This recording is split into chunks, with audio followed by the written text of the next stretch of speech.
Return ગયું હતું.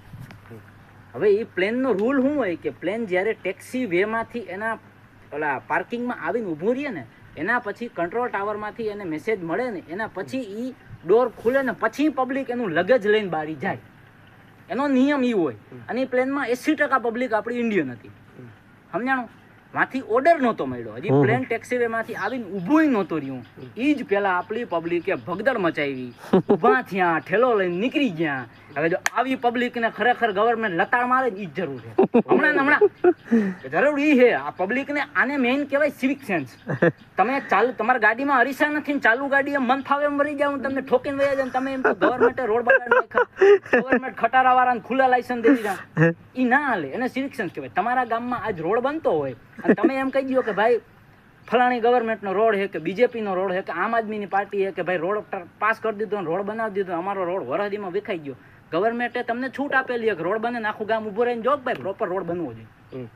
ગામમાં બિહારમાં સાંભળ ગામ એક બિહારમાં રસ્તો બન્યો સિમેન્ટ કોકરી. તમે વાત કરો, વાત તો સાંભળ્યાની કરી લ્યો. બપોર સુધી બનાવ્યો, બપોર બિચારા ખાવા ગયા બધા એને હતા ને, પાસ આવીને હું જોઈ યાના માણો તગારા ભરીને સિમેન્ટ ભરીને લઈ ગયા રસ્તા. એને સિવિક સેન્સ એટલે ખરાબ સિવિક સેન્સ. હવે ઈ રોડ બિહાર કોઈ આગળ ન હોય તો આજ આપણા ગામમાં કદાચ હેમંત ખવો બનાવતો હોય કે ગમે ઉપરથી બીજેપી વાળો રોડ બનાવતો હોય, આપણું ગામ અકલમઠું છે. બાકી ગામ નાંદુરીથી વાં સુધી રોડ બનતો હોય ને, ગામમાં એવા માણસો હોય કે ભાઈ જેને રોડની વિશે ખબર હોય.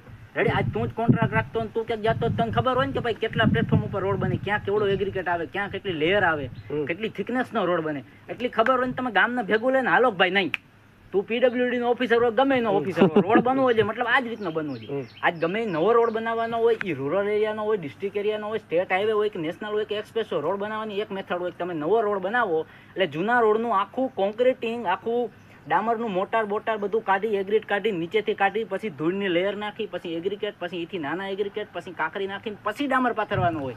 હવે તમે એમને ડામર પથરીને કહેજો કે નાના ગવર્મેન્ટે રોડ તો સારો બનાવી દીધો, 6 મહિનામાં રોડ બગડી જાય અને પછી તમે એમ કયો આવી કઈ ગવર્મેન્ટ હોય. આ તો બીજેપી ને ઝટકા દો ને, આમ આદમી ઝટકા દો ને, કોંગ્રેસ આવું કરે. ભાઈ ઈ પબ્લિક ને એટલી પોસિબિલિટી એનામાં એટલું હોવું જોઈએ કે ભાઈ અમે આજ ઉભા રહીને રોડ બનાવી શકી. આ આપણી એક જગ્યાએ નથી, આ કેટલી કન્ટ્રીમાં છે ત્યાં રોડ સારા છે. કેમ ત્યાં કેમ રોડ હેરખારીએ આપણે કેમ નથી રહેતા? આ મેન મોટામાં મોટો મુદ્દો છે, એ સિવિક સેન્સ નો મુદ્દો છે. આપણી પબ્લિકમાં એક ઝીણકામ ઝીણકી કઈ ને બુદ્ધિ શક્તિ જે કહેવાય ને એ જ નહીં. અને પબ્લિક ખરેખર આ વસ્તુને લાયક છે કે ગવર્મેન્ટ લતાડ મારે ને. હમણાં જ મેં ઉદાહરણ આપ્યું, મુંબઈમાં ટ્રાફિકમાં કેટલા હોર્ન વાગતા હોય. આપણે જામનગરમાં એ ટ્રાફિક નથી ને, કે ટ્રાફિકનો શું રૂલ હોય કે એક આ રોડ અહીંથી જાય છે, અહીંયા ઝીબ્રા ક્રોસિંગ છે, પબ્લિકને ક્રોસ થવાનું, એટલે એમાં 2 લાઇટ હોય. એક વાહન વાળાની રેડી કે જે રેડ લાઇટ હોય, અને બીજી હોય નંબરિંગ વાળી લાઇટ કે એમાં સેકન્ડ ચાલુ હોય 45 સેકન્ડ.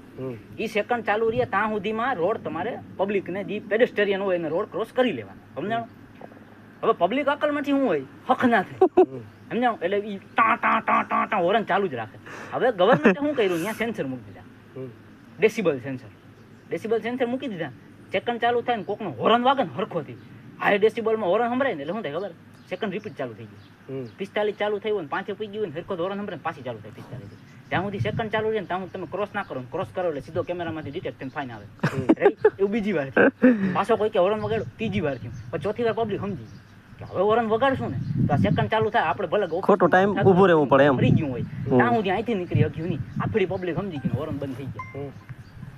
સમજાણું? પબ્લિકમાં સિવિક સેન્સ નહોતી, ગવર્મેન્ટે થોડીક ઝાપટ મારી, સિવિક સેન્સ આવી ગઈ 5 હોરનમાં. સમજાણું? 2 મિનિટ ઊભી રાખીને પબ્લિકમાં અકલ આવી ગઈ, એ સિવિક સેન્સ આવી. જો એ સિવિક સેન્સ બધેમાં આવી જાય ને રેડી, એટલે ગવર્મેન્ટને કોઈ દી તમારે કાંઈ કહેવાની જરૂર ના પડે. બાકી તમે વાત કરો ને કે કરપ્શન ને ભ્રષ્ટાચાર કરે ને આમ કરે ને તેમ કરે, રેડી ગમે એવી શુદ્ધ ગવર્મેન્ટ હોય ને ભ્રષ્ટાચાર થાય. અત્યારે છે ને ઇન્ડિયામાં જે 2 મોટી પાર્ટી છે ને, એક બીજેપી ને કોંગ્રેસ. બીજેપી પાર્ટી છે ને કરપ્શન એમાં છે પણ એ નેશનલિસ્ટ પાર્ટી છે, દેશભક્ત પાર્ટી છે. બીજેપી છે નહીં. અને કરપ્શન કોંગ્રેસમાં હતું, એન્ટી નેશનલ પાર્ટી છે. હમણાં ટ્રમ્પે કીધું ને કે ઇન્ડિયા એક સ્ટેબલ દેશ નથી, તો રાહુલ ગાંધીએ શું કીધું કે હા કે સાચું કે ઇન્ડિયામાં કંઈ કાઢ લેવાનું નથી. હવે જી ભાઈ નેતા એમ કહી દઈએ કે આ દેશમાં કાંઈ કાઢી લેવાનું નથી, જો તમારા બુદ્ધિ ના હોય ને તમે એને વોટ દઈને એને તમે નેતા બનાવો ને એટલે તમારી જિંદગીની તમારા છોકરાની જિંદગીની બેની જિંદગી દેવાઈ જાય. એના કરતાં હું તો એમ કહું ભલે કરપ્શન ગમે એવડું હોય પણ જે પાર્ટી દેશનો વિચારે ને આપણા રાષ્ટ્ર